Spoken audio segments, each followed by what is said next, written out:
A meditation is steadying the focus. It's not necessarily focusing on a particular thing. And the whole idea is to disappear. I have always thought about yoga as a way to self-realization, to be connecting with something a bit more deeper. I'm addicted to learning. I'm a schoolaholic. I didn't just go to one yoga school. I have certifications from 5. What do you think about astrology? It is the language of light and our relationship to the cosmos. From Hindu cosmology, they really believe that the planet and stars are celestial bodies that has the ability to influence human life. The only way to get rid of the ignorance is knowledge. So Yes. Ignorance is the darkness. Knowledge is flipping the light on. I wanted to ask you about occult and your view on different kinds of energies around. How do you see those things?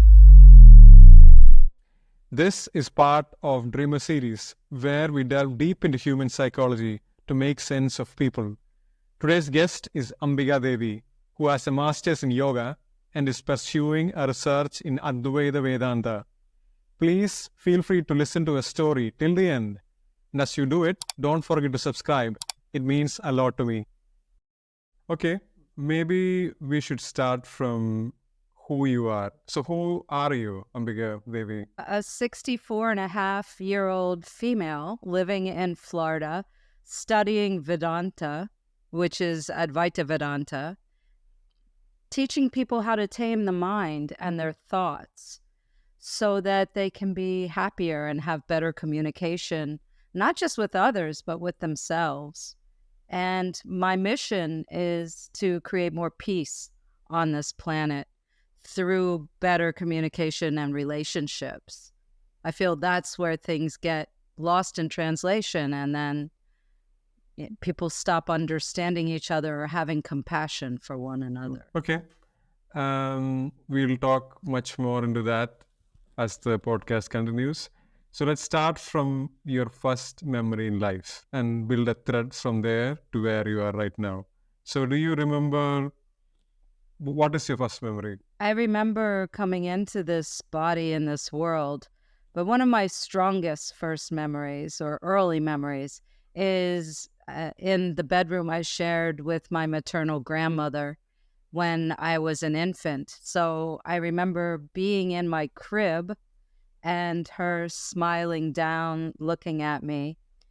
And I remember hearing my mother in the kitchen, and my grandmother was making little sounds to me and asked me if I wanted anything. She used to offer me a bottle, and my mother was trying to get me off of that, or not being so requiring of having them just about any time.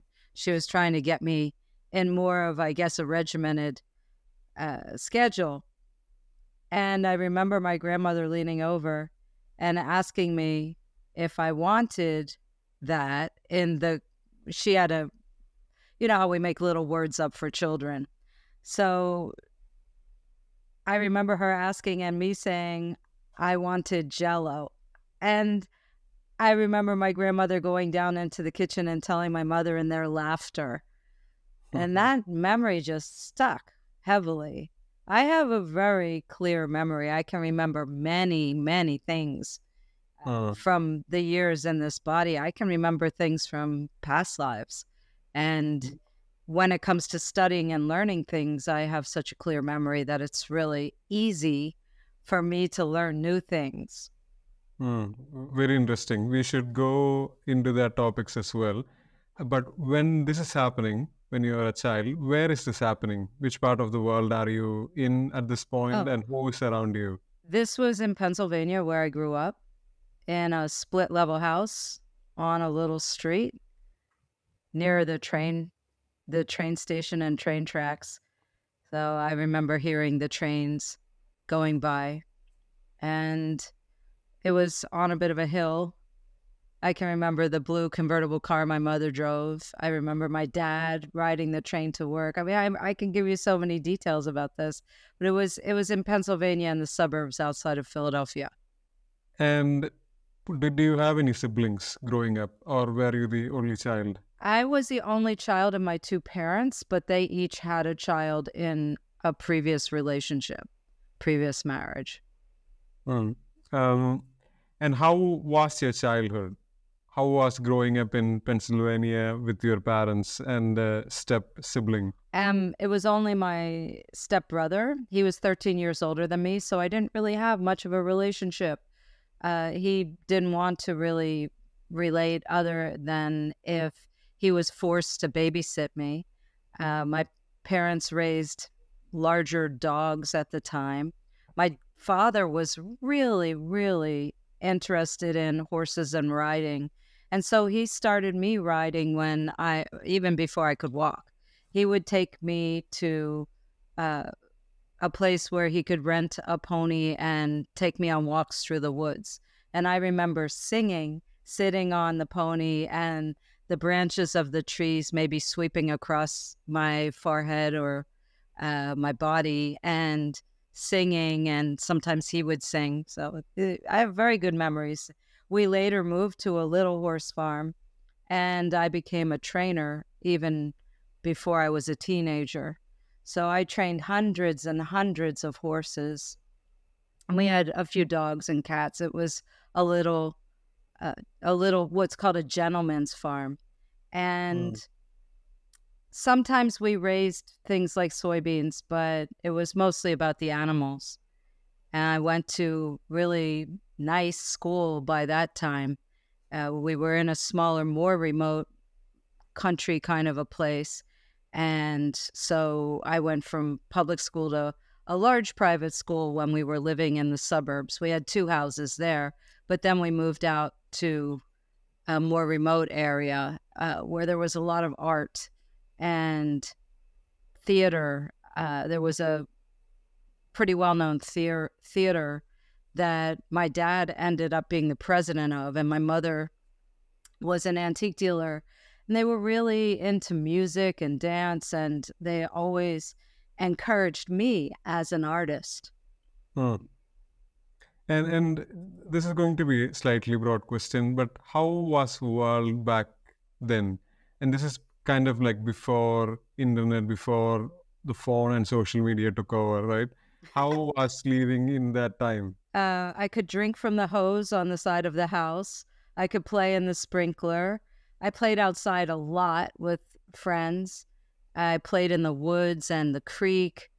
I would sometimes ride a horse to school. Wow. And leave it in a pasture that belonged to a family that their kids went to this elementary and middle school that I went to. It was a small Quaker school. And those schools that I went to all were very focused on the arts, music. The entire school would sing together on Tuesday mornings.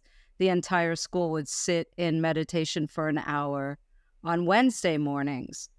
And when I moved out there, it was after 5th grade. And my 6th grade teacher on Friday afternoons would read to us. And, I think this is something that really inspired me as a storyteller. I mean, what a beautiful way to end your work week as a student, to be able to just lay your head down if you want to on your desk, or just get comfortable and just listen to your teacher read. And she would read us great books. I remember she read us books by Pearl Buck. And I was already an avid reader. And when I would find an author that I really enjoyed, I would read everything they wrote. So she read us Siddhartha by Hermann Hesse, and then I read everything else he wrote. And Siddhartha, his book has been one that I've given many, many copies away over the years. It's a beautiful book. But I mean, even before then, when I was in 4th grade, I read everything that Ruth Montgomery wrote. So I was interested in all kinds of fantastic realms like UFOs and energy and philosophy. I mean, find me a lot of 6th graders who read everything Hermann Hesse wrote. Huh. And I mean, this is also a strange question. What was your point of view or the worldview at that time? What did you kind of like, you are around people, you're around like things and events are happening. How did you see all this? Well, my parents are pacifists, so my whole undertone of peace or overtone, uh, my stepbrother was drafted in Vietnam in the first round of the lottery, and Mm. he didn't go. Uh, and my mother protested the war on the corner with a candle, and we took her food and water. And my father's motto was shoot pictures, not guns. Mm. So I have a very strong pacifist energy in Mm. my beliefs of I remember there was a very famous poster back then that said war is not healthy for children and other living things. And in Philadelphia, there was a big sculpture that just said love. And all of these made great impacts on me. And what happened after that time period? You were in school, you used to like reading, and your parents had certain kind of influence on you. How was high school, or later? What happened in life? I was a pretty accelerated learner, and uh, but I wasn't a great speller. So when I got to high school, my ninth grade English teacher told me I wouldn't amount to anything because I couldn't spell. But she didn't know I would have a computer with a spell checker, and now we can have grammar checkers. And now people can even just have AI write for them. But those are publishing documents. We can't publish those formally. So I don't use it. Uh, but checking spelling, absolutely. That helps a great deal, and my spelling has gotten better, I'm happy to say, over the years. Uh, I ended up first going to university for fine art, and I had started studying yoga when I was a little kid. My mother started taking me to yoga classes with her, with a disciple of Iyengar. Mm. The Quakers in the Quaker schools had us sitting for an hour every Wednesday morning. And then when I went to boarding school in high school, we sat also for an hour on Wednesday, but we also sat on Sundays for 2 hours. So meditation was second nature. I remember in high school, it was a beautiful private school with really pretty grounds. And I would go out and read under the trees. And I was really into sports at the time. I played, I was very, very athletic and coordinated. So I played field hockey, lacrosse. I'm short, so not basketball. And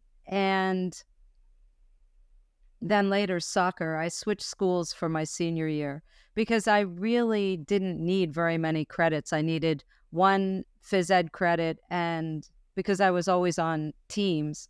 But when I switched, I mean, transcript wise, all I needed was, I think, half a semester of English and a PE credit. So yeah, I wanted at the previous school to be able to do a full credit in art and an external project, maybe a volunteer project, but I was getting squelched.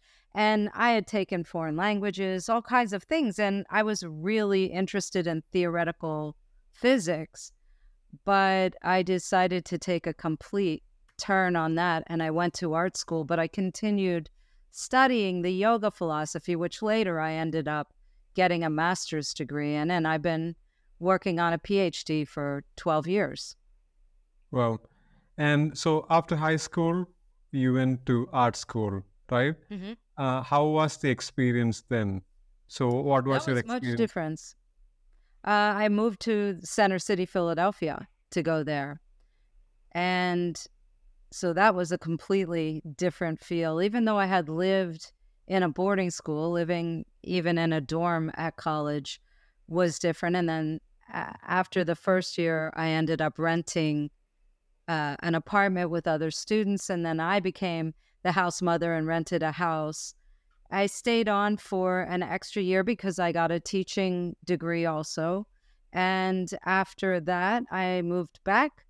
And the school I graduated from for my senior year of high school, I ended up teaching at for 3 years. Hmm. And when did yoga came into, like, I know it came with much before, but when did it become very prevalent? When did it become really important for you that you started practicing it? Is it at this point of time, or is it like a bit more into the future? No, it was in the past when I was 9 years old. Hmm. And why did you choose to follow it? Do you have any like particular thoughts? Why did you do it? Because my family allotted me to, and it was meant to be. I became a yoga teacher at 18. So the first yoga teacher training course that I got into was when I was 17. You were supposed to be 18, but I negotiated. I said, hey, I'm going to be 18 by the time your course ends. So may I please be in it? So they said yes. Uh, and I have taught different types of yoga classes and meditation. I've always realized that meditation is a big part of yoga. Yes, when we see it in classes in places like gyms, there may not be, but I was always into all of the aspects of it, the chanting, the postures, yes, of course, meditation, the ways to live a happier, healthier existence. When I was 12 years old, I wanted to become a vegetarian, even though my family was not. So, how does this happen? Well, the yogis say that when you land in a new lifetime, if there's and everybody who's here has an equanimity of positive things and negative things they've done in past lives. There's really no such thing as an old soul or a young soul. It's just maybe one that's a little bit more aware. And then, where we land and the bodies we get and the opportunities the families give us determine things that we have to make choices on and then take actions. Mm. So this is why we can see somebody born in a very difficult situation making a great contribution to the world, or quite the opposite. Somebody living what we would think is just a cushy, wonderful life, and then not doing such nice things for the planet. Mm-hmm. So it's really all about the choices we make, Pranoy. Yes. I wanted to go a little bit back to the meditative part. I have always thought about yoga as a way to self realization, to be connecting with something a bit more deeper. For example, I see a lot of Western world. When I moved to Sweden as well, people were like, oh my God, yoga, asanas, let's get fit. But my understanding has always been the reason why you do asanas, and this might be wrong, the reason why you do asanas is because you need to train your body to be calm in order to control your mind. So the mind could be meditating and going deeper. So, what do you think about that thought? Close. It's very close. But the whole reason why we practice the asana is so we can be comfortable sitting in meditation. Hmm. So yes, there are ways to teach the asana where we could use it as a way to witness or observe. A meditation is steadying the focus. It's not necessarily focusing on a particular thing. And the whole idea is to disappear. So the symptoms of meditation, when you're really truly in the deep state of meditation, it's not unlike the deep state of sleep where you're gone. You don't know you have a body. So I'm going to give you the symptoms of meditation, but they're also the symptoms of deep sleep. Yeah. Right? You don't know where you are. You don't know what day it is. You don't know what time it is. You don't know if you have a gender. You don't know if you have a name. And you don't know that you are.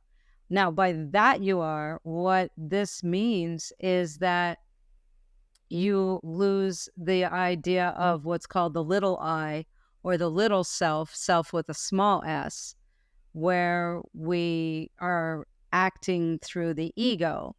I am Ambika. I do this. I do that. I live there. But self-realization, self with a big S, the big I, not the eyeball, but the I, like I am, which all the world religions have an I am phrase. As a matter of fact, if you want to use affirmations or try to manifest things, I am is one of the most powerful ways to begin it. But what that I am is, well, in the philosophy that I practice and follow, which is the Advaita Vedanta, is that it is all merging to the oneness. So the word in Sanskritam would be Brahman. And so we could use the G word, but then it gets caught up in ego and, we could say God, but then yoga is not a religion, but it's observant and embraces all spiritualities. And so I can go back to theoretical physics and talk about it as a toroidal field of energy, and that everything has this toroidal field, but then things that we perceive as matter and solid have particles, and every particle has a toroidal field. And we're still trying to figure this out with things like the super colliders. We're trying to understand it. And then there's different philosophers and people speaking on it and teaching about it and talking about chords of energy or things, ley lines of energy. But to me, they're just rivers of toroidal particles that form even bigger ones. Yeah, I think like most of humans or the way things are explained is they're trying to find a physical validation, like how it is materialized. And that's just one part of it. Like when I hear Brahman, what I feel like from my experience is it is the whole experiencing as you sometimes. And once you realize the whole, you become the whole as well. And you become the intelligence that makes all that happens, and all it is you as well. So it's in a metaphysical level, in many levels it makes sense, but since humans are very focused on material manifestations, they look at particles and how to collide them and what is going to be happening outside. But let's go back to the stream of memories. So now you are teaching, you finished your art school and you're teaching. What is happening after that? Well, I was also making art, selling it in galleries. My mother was an antique dealer and great at selling things, so she was my sales agent. And then I'd always been interested in dance and music. I worked as a musician also. I started playing gigs when I was young, when I was a teenager. I got married for a while. I got married for 10 years. And then I moved out from Pennsylvania to Arizona and worked primarily as a musician, but I was also teaching holistic health. So while I was married, actually right before I got married, I started studying more actively holistic health practices, and I became a massage therapist, and then I studied acupuncture and herbology and aromatherapy, and I have a cabinet full of certificates. And I realized, early on that I really loved learning. One of my mottos is, when I stop learning, I stop living. So I'm always learning something new. Wanted to ask you, like, what was that drove you to new things? Was it curiosity? Was it like searching for meaning? What was that led you from one thing to the other? I don't think it was just one thing, Pranoy. I think it was just the excitement. Some people are addicted to things that aren't good for them. I'm addicted to learning. I'm a schoolaholic. I didn't just go to one yoga school. I have certifications from 5, and 2 of them are lineages. One is an ashram, the Shivananda ashram, and that's where I still study. So I'm at least taking one class every week. During the lockdown, they started teaching virtually, so I didn't have to fly there to do intensives. And then same with teaching, I love to turn around and then teach people through either blog or books. I have 6 books that I've written. So Would like to again go back to like the period where you were selling art, and your mom was helping you with that. From a timeline wise of viewing things, what happened after that? And I would like to really know, since you are a person who are very actively thinking about philosophy, spirituality, I would like to also want to know about, from that frame, what was happening in life. So you were doing the art selling, and what was happening next? then I got married. I started, there were galleries that really liked what I was making, and then I switched, started making something else, and they didn't like it. And I said, okay, it's time to move on. I get it that a lot of people have one niche, and that's what they do. I think when you think of me, it's more Multiple. I'm more changing. So if something comes to an end, I say great, and then I move on.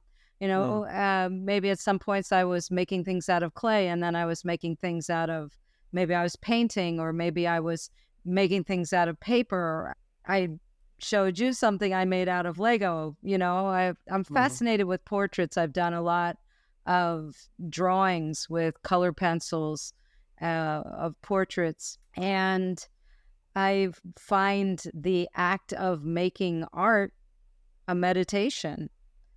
So I took a certification course to learn how to be a Zentangle instructor, which is kind of a doodling, but it's meditative.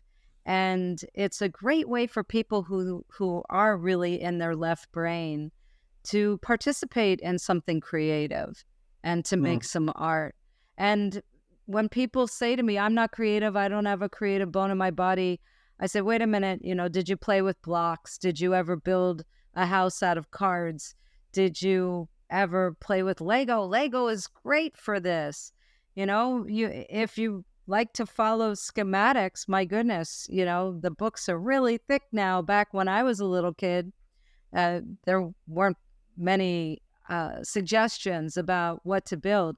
Now you can build amazing things, and but I also like to freeform it and see if I can. It's almost like a treasure hunt, because if I'm making a portrait on a flat field out of the little tile type, which is very similar to mosaic work. I used to love making mosaics and doing tile work. So you might be looking for a particular color, and you have to go a few different places to get little packages, and then maybe there's a few in there. So it becomes like a treasure hunt. And it's not like just going to the art supply store and buying a tube of purple. You might have to go on a hunt or pull apart some other set to get the pieces you want. And people do this. The Lego art out there is amazing, and it can be taken apart and made into something else, which I think is pretty cool. I feel like you have done a lot of different things. So you have a lot of different experiences. And that's why I'm trying to think about how to streamline it into a timeline. You can't. It is hard. You can't, Pranoy, let it go. Because one time I was teaching drumming. I'm a hand drummer. I taught African drumming. I can play Middle Eastern, Latin drums, anything that you can play with your hands. And I had a student who was a career counselor, and she wanted private lessons, and she offered to career coach me. I was leaving teaching at a holistic school in Mesa, Arizona, and in that void of what do I do next? So I thought, okay, great. So I went to her apartment for my first session, And she said, tell me every job you've had, the name of the manager, and how much you made. And an hour went by, and I had only gotten from age 14 to age 17. And she said, stop. Just tell me about the last 2 years. Because there have been times where maybe I was cooking in a restaurant, playing in a band, and all of this brought in money. And sometimes I was a manager and sometimes I wasn't. And that's why I can just pivot. Something's not working. Great. I'll do something else. When I had a sense way before the lockdown, around 2014, that I needed to figure out how to teach online. So in 2016, I got a job with a little online school, and I just wanted to rewrite their astrology program. I'm an astrologer, college trained. I went to school for this, and I thought I'll just rewrite their astrology program, give this to them as a gift, and great, this will be something I could teach, because the deal was the curriculum I created is mine, but I gift it in your formatting to you. You can use it, I can use it, I can publish it, you can't republish it. So I went and I started teaching, and this is all online. And I kept saying, we have to use video. We have to use video. Everything was written. It was so old school. It was like an old Yahoo message board. Some of you didn't have to sweat through that. But those were awful. And there are still schools using that kind of formatting, where it really is time to be more user-friendly and more fluid. So I was doing something. They actually used Second Life. I don't know if any of you have ever heard of that, but it was somewhere between a video game and video conferencing. Everything was avatar.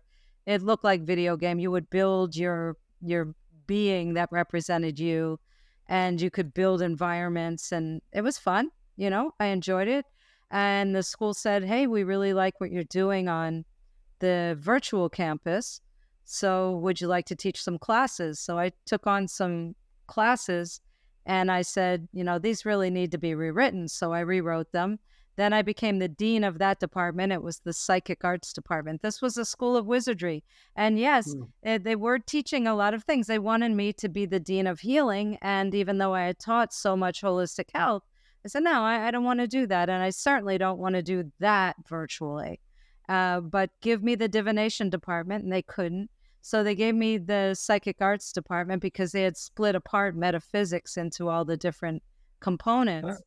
Well, I would like to go a little bit more deeper into that. It's very exciting conversation. So what do you think about astrology? Since you learned and you practice, what is your feeling about astrology? That it is a beautiful codification that gives us possibilities, but that if we begin to think of things in terms of fate, we're missing it. We're giving away our free will. It is the language of light and our relationship to the cosmos. So I currently, as a speaker, when hired to do speaking on stage, I speak about mind, body, spirit, and being a mind tamer, which is meditation. So body is Ayurveda. That's the topic, one of the topics in my second book, Unfolding Happiness. And then mind, which is meditation, that's one of the other topics. And there's a little bit of cosmology in that book as well. It's really put together as an introduction to Ayurveda, which is part of relating to the physical world. And diet, not just what you put in your mouth, but what's in your environment. What are you feeding your psyche? And so psyche is part of astrology.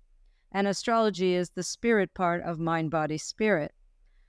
Therefore, it's a codification that helps, but it's not, things aren't set in stone. I think people become zodiac shamers, and they think, I don't like this sign, I don't like that, or that planet. And here's the deal, everybody. We all have all the planets, all the points, all the signs in us.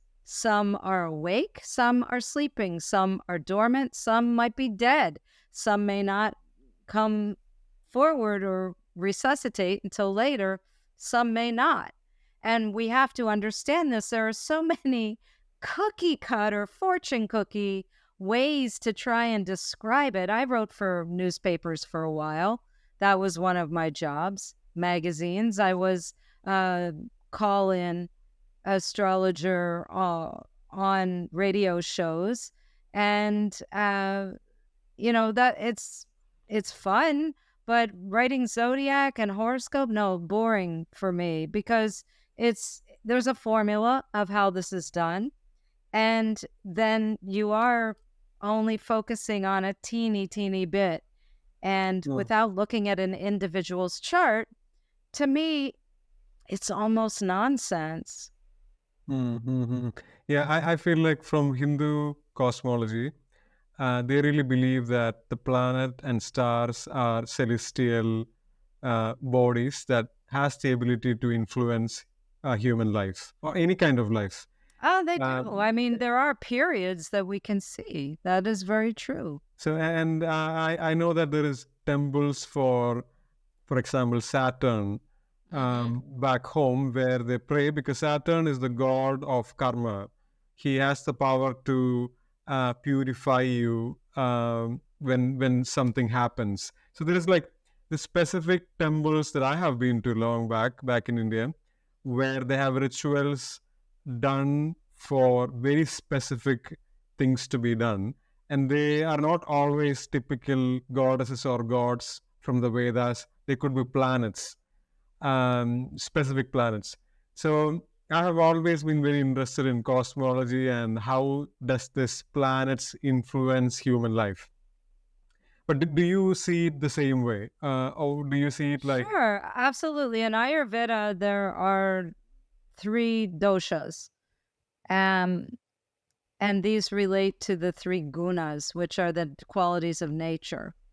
So we can see that in an astrological chart. Sure, in my book, Unfolding Happiness, I've got a great quiz in the back so that you can find out your dosha from when you came into this body, but also where you're at right now, because things get imbalanced.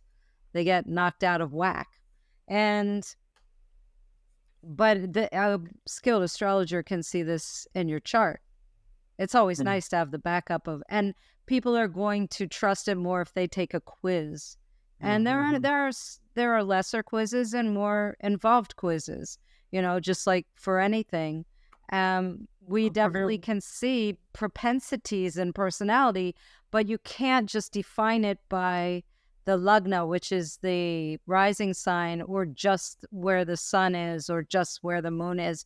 You have to look at everything. And people don't have the patience to learn the whole system. So horoscopes are fun, It's my sun sign. It's something I relate to. It's where the sun was when I was born. And there's different measuring systems. Years ago, there were all these arguments. I was getting interviewed on which is better, tropical time or sidereal time. The Eastern, the astrologers from India are going to use sidereal and Jyotisha, which is often called Vedic astrology. The Western astrologers, Greek, Roman, here in the West and in the US, are going to use tropical time. They're 2 different time clocks. That's like saying it's not 12 o'clock. There's 2 different systems.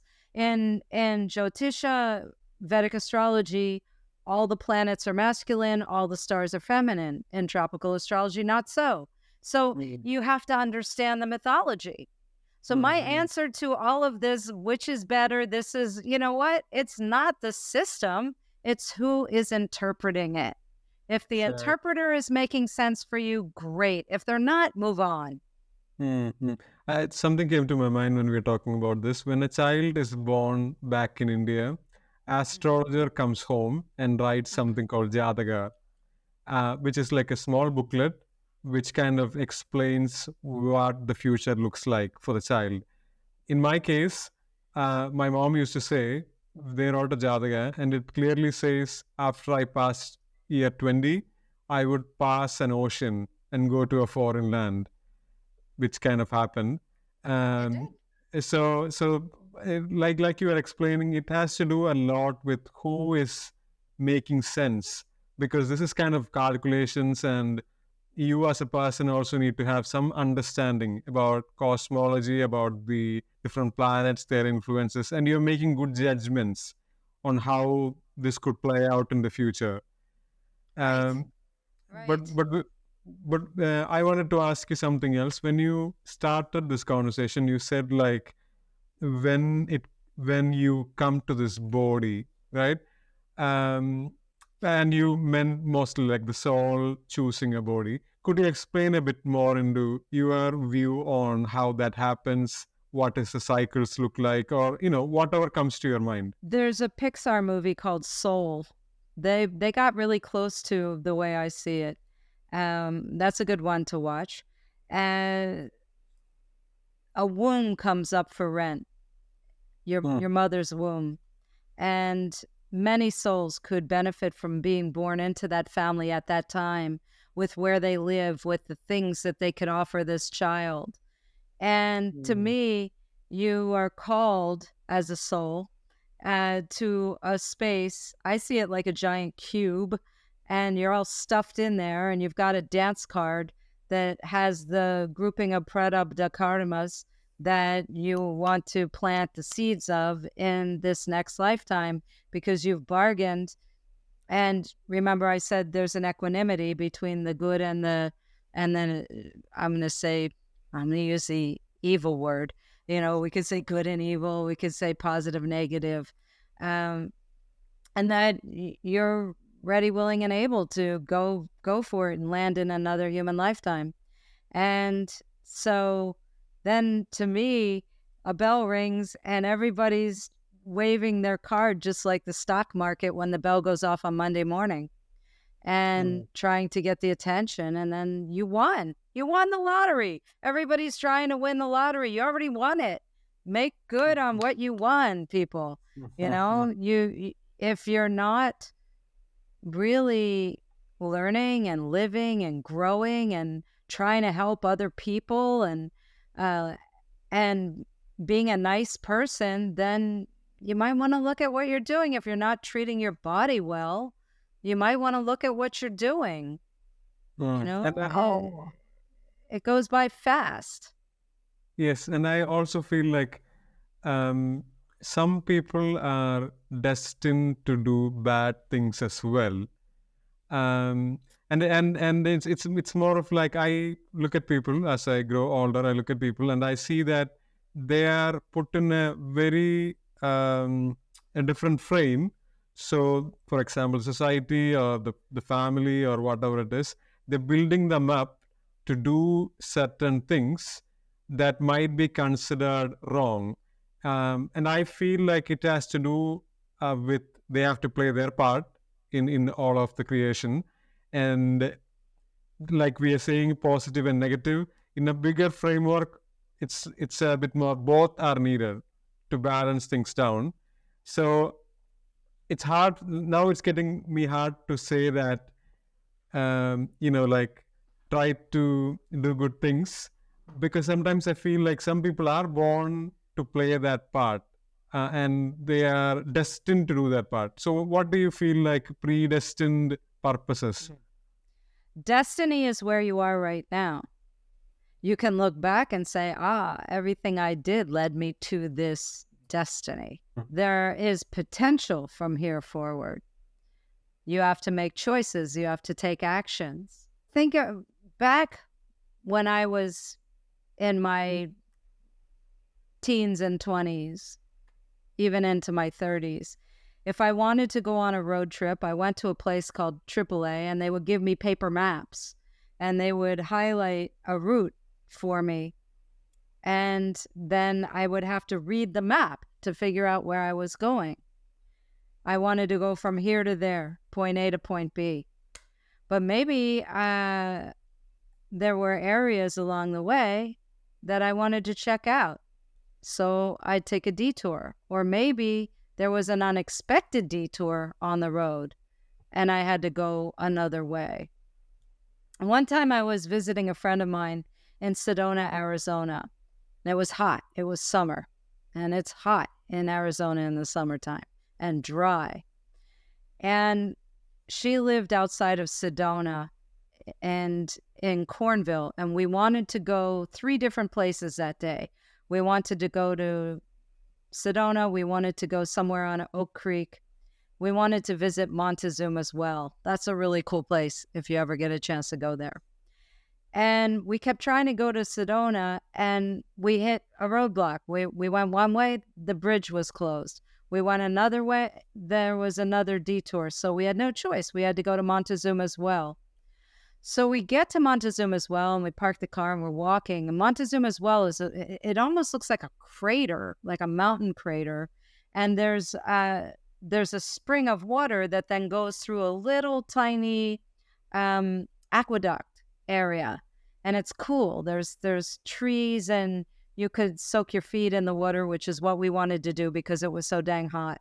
And we walked to the end of the aqueduct where the water comes out of Montezuma's Well through this wall of this mountain.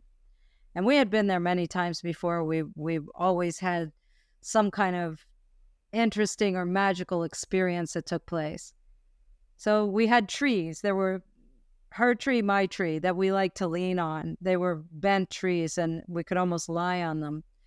And we were on our trees, and this gentleman with a briefcase and some coolers came walking out, and we, startled. We weren't close where we could talk softly to each other. We would have had to, kind of raise our voice, but we kind of motioned to each other like, there's a guy here. And he proceeded to change out of his suit and into a very martial arts kind of looking outfit. And he opened up the briefcase, and there were all these like magical tools in there, like a magical knife. And he went into this crevice in the mountain where the water comes out, and he scooped water up in his coolers. And then he went out to this rock on the edge of Oak Creek, and he was cutting the air. And I mean, it was quite obvious he was doing some kind of ritual. Mm-hmm. And we're just kind of watching like, wow, we talked about, if we hadn't have had 2 detours and decided to come here first instead of last, we never would have caught this. And it turned out that he was a Shinto priest. Yes, a businessman too. And he was going to meet tribal leaders from different Native American tribes up in Flagstaff, Arizona. And he was taking water from this sacred place up there, and they were doing a big ritual for water and peace on the planet. Now, come on. How did I end up there? Because you're destined to be there. Stuff happened. Yeah, maybe not. We could have said heck with it and gone back to her house. We could have made that choice. We could have, when the bridge was closed because there was some kind of fishing thing going on, we could have said, you know what, we could just hang out here for a while and wait till the bridge opens. There were many points in that morning where we could have made decisions. But no, we decided to go to Montezuma's Well. But at the same time, I feel like the great intelligence, this is my view, builds you into a frame. So to a certain level, you're very predictable because you have this very specific childhood, this very specific group of friends. Your choices have been controlled through smaller actions. So the chances of you making that choice is for that great intelligence is highly predictable. So it plans. And this is something I see constantly playing time and time over. When that thing plans, we humans feel like our choices could be made differently, but choices were already in a way made. I wanted to ask you, since we talked about since you talked about this, I wanted to ask you about occult and your view on different kinds of energies around. How do you see those things? I suggest looking at the artwork of Alex Gray. I agree with the way he sees things and his artwork. Other realms exist. There are layers The physical body is the smallest of the energy layers. The physical world is an illusion. So we truly are that oneness, but we have a suffering of amnesia. One of my favorite Vedic stories is about a salt doll, a little doll made out of salt that lived near the ocean. And one day, the salt doll was looking at the water, at the expanse of water, and a little crab crawled along and said, "Hey, you want to know something? That stuff you're looking at out there that you think is water isn't just water, it's also salt, just like you." And for a few days, the salt doll started to kind of have an existential crisis of like, wait a minute, if that's me out there, what am I doing over here? And so one day the salt doll got brave and jumped in. What happened to the salt doll when the little doll jumped into the ocean? It became the ocean. What happens when you put salt in water? Salt becomes the ocean. It melts. It melts. So yes, it melted into oneness. This is what we're here trying to figure out, in my opinion. How to get back into oneness. How to survive this, how to work through all of this, how to love through all of this, how to accept everything, even the ugliness, how to love everything and everyone. This is when people become saints. We call them saints. When they can even be forgiving if they're ousted, if they're taken down. I mean, look what happened to Gandhi, being shot in a garden. I mean, is that okay? Is it for us to judge? But here was, look at Mandela. Look at Mandela, locked up in jail for all that time. What else do we have to do but to accept, adapt, and accommodate? Yeah, I think like and trying to switch the focus so that we want to help humanity. Yeah, I think the more knowledge evolves in someone, they kind of start understanding everything is at the right place at the right time. It is perfect. And that's why I was talking about like predestiny and things like that, because for example, like that is when you are in sync. It's not going to be like all-time happy life. It's going to be sad parts too, but your attachment to things change very differently. So even sadness become kind of devotion. So I think like when we were mentioning about the ocean and the doll, it's knowledge that in the end makes you the ocean. I think that is all. There you go. Knowledge. Knowledge is the light that gets flipped on. The only way to get rid of the ignorance is knowledge. So ignorance is the darkness. Knowledge is flipping the light on. Yes. And the more you accumulate, intellectually you'll understand, emotionally you'll understand, and this keeps deepening. And this also goes well with meditation as well. I feel like the more you meditate, the depth you go, you are channeling knowledge that not belongs to the set of things you have done. Because it's coming from a very different, because you're connecting to the bigger aspect, and that is full of knowledge, and you're just like taking a bit of it when you come back to this human interaction with everything physical. And I feel like that was one of the fundamental things why yoga was made, to go and collect these gems. But then it has other aspects as well, depending on where knowledge is for someone. I wanted to ask you something else, which also I think is very fun.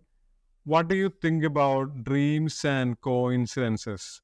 Do you feel like it's the language of the realms beyond? Do I feel like dreams are a language of what? Of the worlds beyond human existence. Oh, it's another world. It's another layer. There are 3 types of meditation. Sitting up straight, closing the eyes, focusing on the breath. Then finding that deep state of meditation where we're not reactive to I like it, I don't like it, on, off, good, bad. We become harmonious, and it's not even a matter of balancing, it's just acceptance. Then we have to learn how to stand up and walk around in the state of meditation, not reacting to other people. A good book to read, if this is all really new to you, would be Awakening the Species by Neil Donald Walsh. That's a really good place to go look, if that attracts you. Then there's dream yoga meditation. So the body is completely resting like it is when you sleep and get a good night's sleep, but your connection with the mind is awake and aware. So that's a much more difficult and challenging level of meditation. So many people are upset, unhappy, in pain. Well, life is guaranteeing you pleasure and pain. Everybody. You can't avoid it. You know, people don't have just perfect lives from point A to point B. Exactly. One of the things that people are afraid of is death. Now, if the salt doll was afraid of dying, the salt doll wouldn't have jumped in the water, Yes. right? Yes. So I think when we listen to people talk about near-death experiences and they come back and they say, wow, you know, there's no pain, it's beautiful. I've had, you know, stop being afraid of this. I think this is what a lot of these spiritualities are doing their best to teach us. So you're only going to get it when you're ready to get it. So don't be hard on yourself, you know. Explore more, though, because meditation, when you completely disappear and you don't know you have a body, you don't know your name and all the other things I listed, that what makes that any different than after your body's done? The body's a robe, you know, like a piece of clothing. And if you're afraid of losing it, then you have attachment. And it's more of like an experience of like what we talked a little bit before, like universe experiencing itself. And theoretically, there is a level you could understand that. And like emotionally, there is different levels to this. But I would say more of like, it's an ongoing process of you going back and coming back. And this has been going on from the beginning. And you have been playing your part. What other thing I came to my mind when we were talking was cause and effect. For example, Gandhi stood up for independence, and he created this chain effect through his actions, which had a cause and an effect. So in time, it came back to him and it took his life. So the pain people experience is usually the effect of what they have contributed to the world. And people, when they realize this, cause and effect is very simple. Be very careful about your actions, because otherwise it will create a chain reaction and a lot of reciprocations will come back to you. It's also an assurance on be careful with things you do. And if the more careful you are, in a sense, the lesser the pain. But it doesn't guarantee there is zero pain. It would come back. So I feel like the more you observe life, it's not that chaotic, but some aspect of it is chaotic. Well, what is chaos? Let's look at that word. Chaos is a change that is out of our control. Yes. Let go of trying to control everything. Yes, exactly. And it also is like light and dark. It needs to be there to create order. Valuable. But the light and dark, the pairs of opposites, are an illusion. That's Maya. Because really, those are just, think of them like teasers. But the truth is, there's only one. There's only oneness. There's only the oneness that we're already a part of. So when we get dragged into the pairs of opposites, then we need to remind ourselves, okay, bring it back to flipping the light on, gaining whatever knowledge we need, in order to find our way back to accepting, adapting, and accommodating, and going for this ride together that we're all on. Yeah, and also, like, I feel like this is done in a certain way to engage everyone. If there was only light, if there was only order, it would engage people to a limit.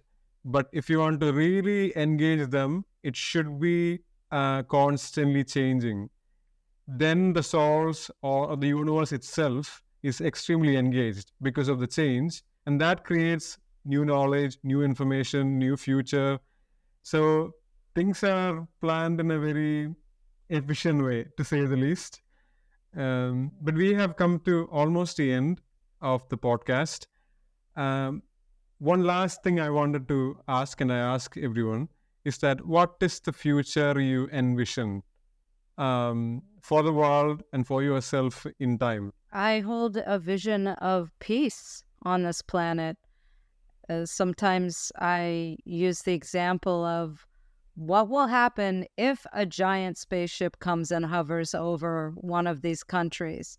Will we still fight with each other, or will we hold hands and say we are Earthlings? You know, I mean, really, people. Stop owning. Look, I understand. You may have gone through things that hurt you. You likely have. Everybody has had a situation where they experience pain. And how did you bring yourself back to accepting and love? So the vision I hold is for peace on this planet. I'm not going to let go of that. I will stay attached to the idea of peace and acceptance. Okay. I think we came to the end, and whoever is watching, please go check all the social media handles that Ambika Devi has, and it has a lot of knowledge that you could integrate into life. And thank you for spending the time. Sure. My pleasure.